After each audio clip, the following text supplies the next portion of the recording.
Nuestras historias de la música cuya entrada en este momento resulta que perdí. Esto es absurdo. Perdí la entrada se la voy a poner ahora que hagamos los segmentos y pongo la entrada. Entonces, ahora vamos a ver ¿cómo se llama? Vamos a ver nuestras historias de la música.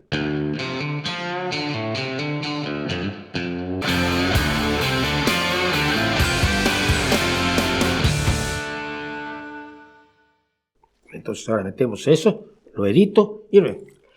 Bien, pues vamos a hablar de una historia que fue especialmente interesante de la música, pero que, aunque afecta concretamente a un grupo, afecta a todo lo que hacemos con la música, los que no somos profesionales de la música, sino somos aficionados, interesados y amantes de la música, ¿no? Y la historia comienza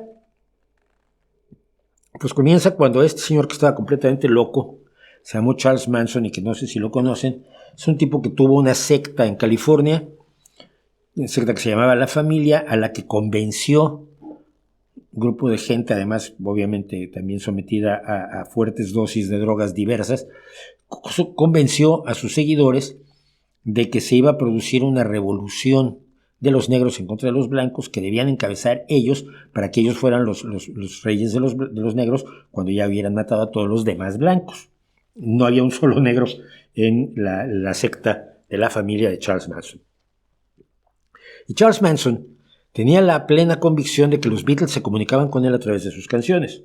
Y una de las canciones que le parecía que era el gran ejemplo era Helter Skelter, una canción de rock muy pesado que hizo Paul McCartney y que la historia es la siguiente, y se lo he visto en entrevistas a McCartney. Pete Townshend de los Who dijo que habían hecho la canción más heavy, más dura, más sucia y más pesada de la historia del rock. Y dice McCartney, pues me dieron celos. Entonces les dije a los chicos, vamos a hacer una más pesada, más... Y si ya no se acuerdan ni cuál era. Hay historias de cuál puede haber sido. Si era My Generation o alguna otra de The Who. El chiste es que además había piques entre los grupos, así como eran amigos. Cuidado. Y entonces Paul McCartney dijo, pues vamos a hacer una muy heavy, con un ritmo durísimo, con guitarras con mucha distorsión, y es Helter Skelter. Y entonces la canción no dice nada así como extraño. Cuando llegas al final, vuelves a subir a la parte superior, al principio del tobogán. When I get to the bottom, I get up to the slide. Y cosas así muy inocentes, ¿no? No, Helter Skelter era la forma en que los Beatles le estaban diciendo que venía la revolución, que se iba a llamar Helter Skelter, y que tenían que ellos encabezarla. Entonces, para provocar la revolución, pues mataron a una serie de personas, entre ellos a un grupo de personas de Hollywood muy conocidas, en la casa de Sharon Tate, la esposa en aquel entonces de Roman Polanski, que estaba embarazada de su bebé y que fue asesinada junto con... lo que se hizo con ella fue aterrador, y varias personas que estaban en una cena con ella en su casa. Luego también asesinaron a una pareja de personas mayores que eran los esposos LaBianca, conocido esto como los asesinatos Tate-LaBianca, y a otras personas. No saben a cuántos asesinaron en realidad, pero por lo menos de eso se tiene la certeza, y de otro al que mataron. En total, creo que son 8 o 9 personas, pero se calcula que cometieron hasta 14 o 18 asesinatos. Helter Skelter es esto. De hecho, allí dice, ¿cómo se llama? Helter Skelter. Eres una tobogán que los niños suben por una escalera por dentro de lo que parece hay un faro, llegan a la parte superior y bajan en espiral al tobogán. Cuando llegas hasta abajo te vuelves al principio del tobogán. Es un tobogán o resbaladilla. De eso había escrito Paul McCartney, y lo que le importaba no era tanto la letra como hacer algo que musicalmente fuera muy potente, y es muy potente, por cierto. Me encanta. Pero Charles Manson calculó esto. Luego hubo otro caso que fue interesante con los Beatles, anterior a lo de Helter Skelter, porque Helter Skelter, si mal no recuerdo, es del disco blanco, sí, creo que sí. Fue cuando los Beatles en Sgt. Pepper's cantaron Lucy in the Sky with Diamonds. Y alguien que es muy inteligente se dio cuenta de que si quitas 3 palabras, Lucy, Sky y Diamonds deletrea LSD. Entonces decidieron todos que era la gran canción dedicada a la droga. Y hubo lugares donde la prohibieron porque estaba promoviendo el LSD. Todos los Beatles han declarado que no es así, que sí, ellos por supuesto que tomaron LSD y Bob Dylan los inició en el cannabis y por supuesto probaron un montón de drogas, pero que no, que Julian, el hijo de John Lennon, había llegado con un dibujo que he dicho que era Lucy en el cielo con diamantes. Y era un barco en un río con colores muy extraños, y entonces John Lennon escribió, imagínate en un barco en un río con árboles de naranja y de mandarinas y toda la imagen. A partir de allí desarrolló una serie de imágenes porque era un hombre con una gran imaginación. No necesitaban las drogas para ser imaginativos los Beatles, como se demostró con su música anterior a las drogas y con su música posterior a las drogas. Bueno, pero la gente decidió que esto era LSD y mucha gente sigue convencida de que que la canción se refiere al LSD. Y el más delirante de todos los asuntos es este. Paul ha muerto. Hacia 1969, poco antes de que los Beatles se separaran, salió la historia de que Paul McCartney había muerto en 1966 en un accidente automovilístico y que había sido sustituido por un tipo que se parecía muchísimo a él. Y entonces la gente se lanzó sobre las imágenes y discografía de los Beatles a encontrar pruebas. Porque tú sabes, si Paul hubiera muerto y lo querían ocultar, lo lógico era que los Beatles dieran muchísimas indicaciones de que Paul estaba muerto. ¿No? Es la mejor forma de ocultarlo, es exhibiéndolo. Bueno, no sabíamos lo absurdos que estábamos siendo en ese momento, porque yo participé en eso, sobre todo después de la separación de los Beatles. Y esta es la portada de Abbey Road, uno de los discos finales de los Beatles. Y de ella se sacaba la siguiente interpretación, es maravillosa. Como John viene de blanco y está al frente, viene de blanco como un sacerdote de alguna religión, pues en alguna religión usan blanco. Detrás viene el enterrador. Detrás viene, no me acuerdo qué hacía Ringo, pero Ringo era algo.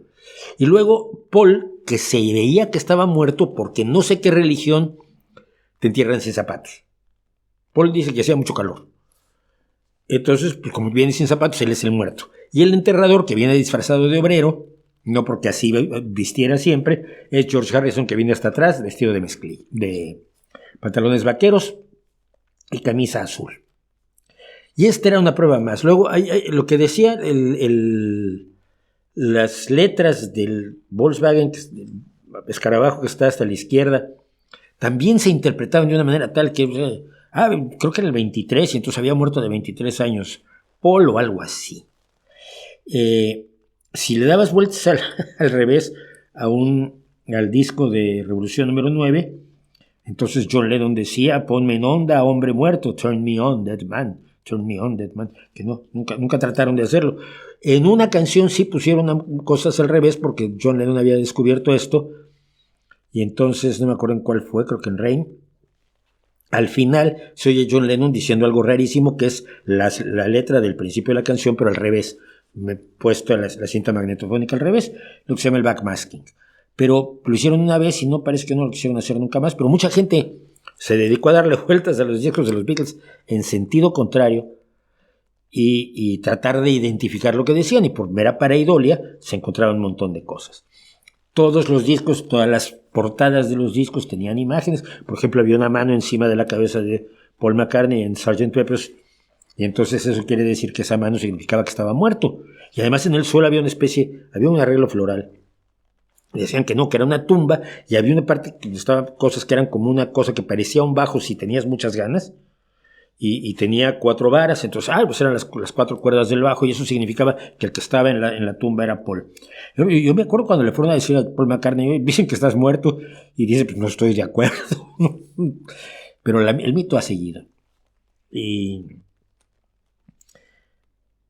hacemos algo muy raro con la música, y es buscar interpretaciones. Tenemos la idea de que cada pequeño detalle que se encuentra en una grabación musical está pensado con toda frialdad previamente para mandar un mensaje oculto, que es nuestra tarea descifrar como verdaderos fans que somos, y en el caso de los Beatles era aquello la locura. ¿Qué quiso decir realmente? ¿De quién estaban hablando? Porque en un día en la vida dice que alguien se voló los sesos en un coche. Y John Lennon dice, bueno, sí, me pregunto, es que yo estaba pensando en un tipo muy famoso de la alta sociedad británica que se había matado en un coche con su novia, que además a gran velocidad por Londres, y bueno, pensé en él cuando escribí eso, ¿no? Y luego pues estaba yo pensando en que también había habido un problema de agujeros en el Albert Hall, y entonces hubo que hacer reparaciones urgentes, y fueron metiendo cosas que tenían a su alrededor sin que tuviesen la necesidad o la idea de crear un mensaje coherente para ser descifrado por algún vago, sobre todo muy joven y con poco que hacer en su casa, con un vinilo, porque ahora los CDs era más difícil echarlos hacia atrás. Entonces, pero los vinilos, y destrozamos agujas que eran carísimas, sobre todo las de los buenos tocadiscos o platos, dándole vueltas a los discos al revés a ver qué decían. No decían nada. Hay un ejemplo que me interesa, creo que es revelador, pues, y es en el caso de la película Get Back, la que finalmente se hizo de los Beatles, de su grabación precisamente de Let It Be. Y es cuando George Harrison está diciendo es que no tengo letra para Something, una de sus obras capitales, probablemente la mejor canción de George Harrison. Y dice, something in the way she moves attracts me. Algo de la forma en que se mueve me atrae como, y no se me ocurre nada. Y le dice, John Lennon, ponle lo que sea. Ya luego lo limpias, pero tú. Y algo le ofrece, creo que de mermelada, cualquier cosa. Como Yesterday se llamaba huevos fritos primero, ¿no? Es decir, la capacidad que le acordamos a los grandes creadores de la música, gente que se nos acerca muchísimo, porque nuestra cercanía a la música, desde la existencia de las grabaciones y de la democratización de la música, pues es mucho mayor de la que se pudo haberse tenido jamás antes en toda la historia humana. Entonces nuestra cercanía con los creadores nos hace quererlos, por un lado, elevarlos a la calidad de ídolos, y por el segundo, no aceptar que puedan ser víctimas de lo aleatorio, o que no tengan una intención más allá de escribir una canción bonita con una música que me gusta. Si ustedes tienen la oportunidad de ver hay un corto, como corto creo que sí está en YouTube, obviamente toda la película, yo que soy fan de los Beatles me la he empujado un par de veces, pero en un momento dado tienen que escribir una canción. A ver, se reunían en el estudio para escribir canciones y tenían una fecha límite, tal día tiene que estar todo grabado, porque tenemos que imprimir el disco, porque queremos sacarlo tal día, porque es el negocio para la disquera. Y entonces empieza Paul McCartney a darle al bajo le da del otro lado porque es zurdo, a darle al bajo y tiene un pequeño riff. Es una tercera, creo, ¿no? Empieza ahí y empieza Get Back. ¿Por qué Get Back? Estaba pensando en mandar un mensaje de cómo tienes que volver. No, es lo que le sonó en ese momento para llenar ese riff, ponerle la letra encima y a partir de ahí desarrollar la letra y consultar con los otros y que podemos aquí, esto suena mal, esto suena bien, me gustaría esto es un buen chiste, cuando mucho, pero nunca las interpretaciones secretas que tanta gente quiere hacer, sobre todo los grandes creadores, ¿no? Esto se hace, por supuesto, posteriormente se hizo muchísimo con Led Zeppelin, la década después de los Beatles, la década de Led Zeppelin, luego viene la década de Queen, y con todos los grupos, con todos los grupos, incluso algunos que lo empezaron a hacer por putear al personal, ¿no? Black Sabbath es uno de los que metió muchas cosas al revés para que la gente se volviera loca, decía fundamentalmente la gente de Black Sabbath, ¿no? Es para que enloquezcan un poco. Y lo hizo Paul McCartney en su disco Live, que hizo después, donde incluso usa esta misma, se hace una fotografía precisamente en el mismo lugar, pero aquí si mal no recuerdo, está con un perrito, con una cabra, no me acuerdo con qué está con un animalillo. Y le puso cosas para volver loca a la gente, porque si son capaces de creérsela, pues ahora, tengan. Tenemos que humanizar más a nuestros ídolos. Es tan aleatorio el proceso creativo. Y yo lo sé porque he escrito, sobre todo, aparte de las canciones, he escrito muchísimos cuentos y 4 novelas. He escrito más de 100, he publicado más de 100 cuentos por el mundo en mi época de escritor. Y sé lo absolutamente aleatorio que es todo. Y estás pensando, ¿qué escribo? ¿Y qué escribo? De pronto dices una canción en la radio y dices, mira, pues esta figura del lenguaje puede servirme para esto. Y entonces imagínate que es un señor que viene y que la dice. ¿Pero a quién se la dice? Pues se la dice a esta otra persona. Pues esta persona la ponemos de rojo porque me gusta. Y creas una narrativa. Y luego llega alguien y te dice que esto significa tal cosa y tal cosa. Y tú dices, no. Lo que tú quisiste decir, no. Y a mí me ha pasado muchísimas veces, y yo no soy nadie. O sea, soy un escritor poco conocido, que tuvo su momento en México en los años 80, fundamentalmente, principios de los 90, pero que hay gente que me ha llegado a decir a mí qué significan mis cuentos. ¿Qué quería yo decir?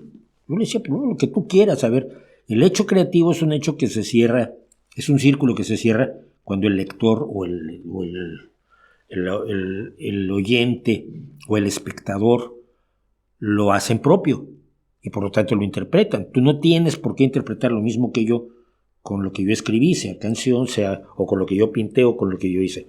Pero no me digas qué es lo que yo quería decir, porque no lo era.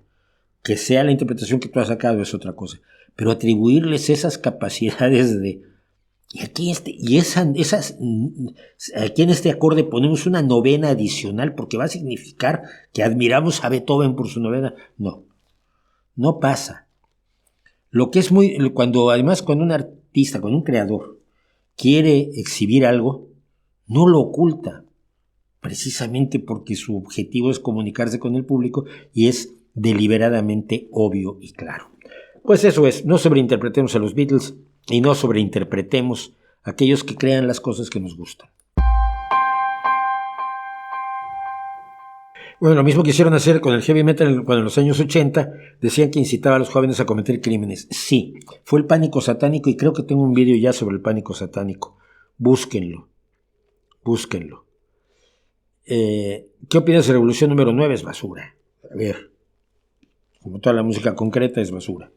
Punto. El otro día lo decía yo, ¿qué influencia en la música popular actual tienen John Cage y Philip Glass y toda esta gente? Ninguna.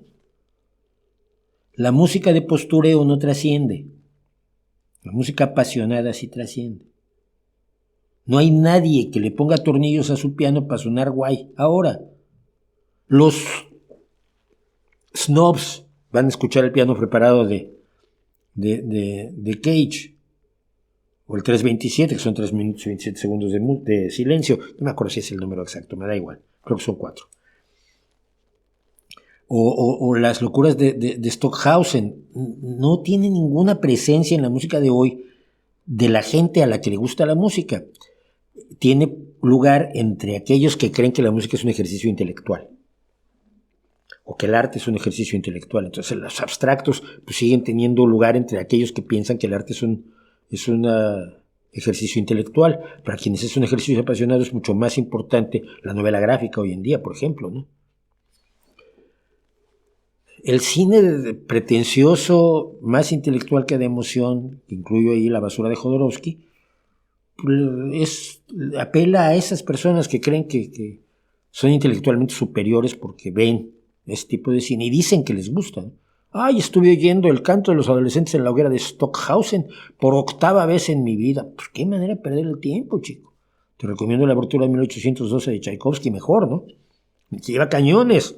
Hombre, cuando haces música con cañones, 2, Tchaikovsky y AC/DC. Pero me parece que, y todo el arte de Yoko Ono no tiene ninguna influencia en los artistas plásticos de hoy, ni en la novela gráfica, ni en nada de lo que realmente nos interesa. Por cierto, hoy viendo lo de los Beatles, viendo los mensajes secretos, alguien hizo una pregunta de, bueno, pero ¿había mensajes secretos en todas las canciones de los Beatles?